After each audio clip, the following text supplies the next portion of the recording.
All right, guys, welcome to the third day of review. Hopefully, you got through the first two worksheets and you feel a little bit confident, or at least some of the things are jarring back your memory. So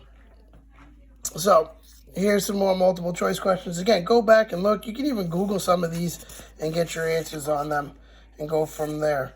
All right, so now let's go to the table. All right. Again, I don't know why the table got so crazy, but we're going to change these class boundaries to midpoint. So the midpoint between the two, you just add them up and divide by 2. So I get 22 and a half, 28 and a half, 34 and a half, 40 and a half, 46 and a half, and 52 and a half. Let's add them up, divide by 2. Relative frequency, but we're going to do cumulative frequency first. Actually, we can do relative frequency first. So first, we're going to just add all of these up. So 10 plus 16 plus 32 plus 22 plus 12 plus 8. So we got 100. To do the relative frequency, you take your frequency and divide it by the total frequency. So 10 divided by 100 is 0.1. 16 divided by 100 is 0.16. 32, 0.32, 0.22, 0.18, and 0.08. All right, now the cumulative frequency, there's 2 ways to do it. I'll accept either one. You can either go start here, put 10, add 16 to get 26, and then you can keep going all the way down and you'll finish with 100. Or what I did for this worksheet is I used the relative frequency. You could do either frequency, it doesn't matter. And on the test, I would count both. So we start with my first relative frequency of 0.10. I add 0.16, so it's 0.10 plus 0.16 is 0.26. 0.26 plus 0.32 is 0.58. 0.58 plus 0.22 is 0.80. And this is 0.12. I don't know why I put 0.18. 0.80 plus 0.12 is 0.92. And then finally, I get to 1. Right, now all these questions, 10, oops, my red pen's there. 10, 11, 12, 13, 14, 15, 16, they're all off of that table. So just use it, work through it. Okay?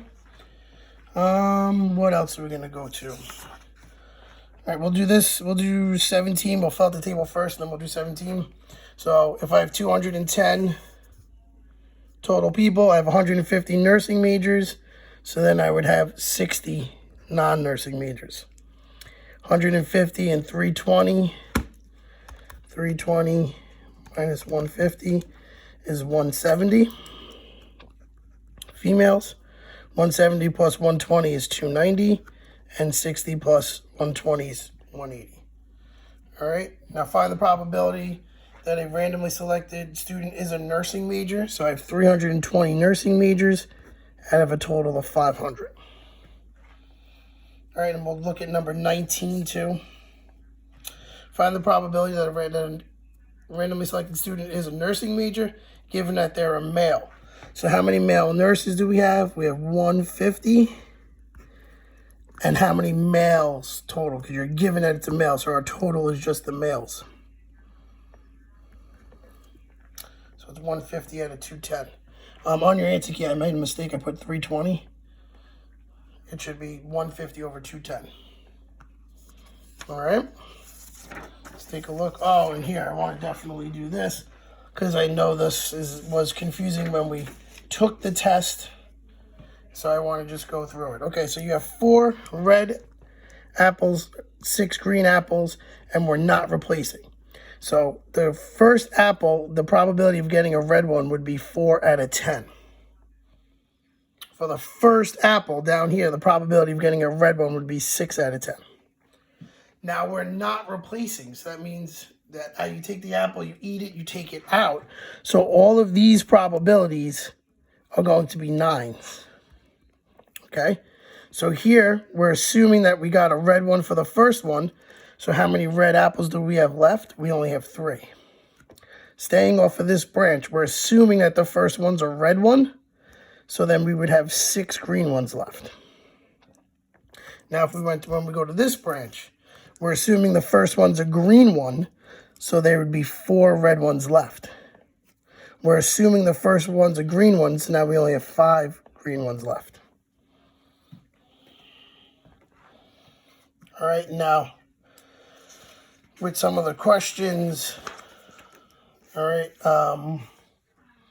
we'll just go through these questions together because I'm sure kids are going to have questions on it. So the first one, 2 red apples. So the probability of getting the first red apple is 4 out of 10. The second one was 3 out of 9. Counting principle tells me to multiply. So 4 times 3 is 12. 9 times 10 is 90. At least 1 green apple. The only time it's not a green apple is when both are red. Remember, probability has to add to 1. So I'm going to take the probability of both are reds and subtract it from 1.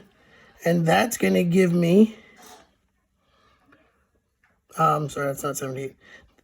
It's 78 over here. That's going to give me what's left. So if I take the probability of it all being red and subtract it from 1, that's what's going to be left.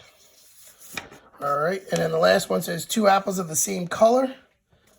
All right, so we have the probability of both of them being red. That would be 12 over 90. Now we got to find the probability of both of them being green.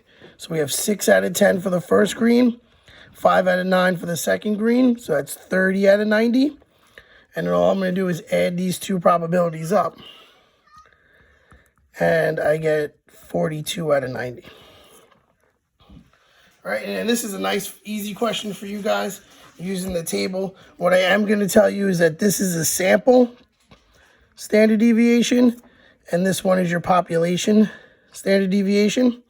And the only other thing I'm going to tell you is when they talk about variance, variance is your standard deviation squared. So if you want the population variance, you're going to square this number. All right, if you want the sample variance, you're going to square that number. Everything else is right there. And then the last thing on this, just some frequency, amplitude frequency stuff. All right, your number in front is your amplitude. So -5, 102, -3/4. Actually, I'll just do 1 with you. Your frequency is the number with X, so 2. And your period is 2 pi divided by your frequency. So it's pi. All right, now if you look at number 34, my maximum value, all I do is I take my amplitude and add it to the outside number. So my maximum height would be 15. All right, and that finishes this video off. Again, make sure you fill out your Google form. Again, if you have any questions, just email me. All right, and I'll go over each question individually with you. I have no problem with that. But just shoot me an email. All right, I hope you guys are all safe and healthy, and I'll talk to you guys soon. Take care.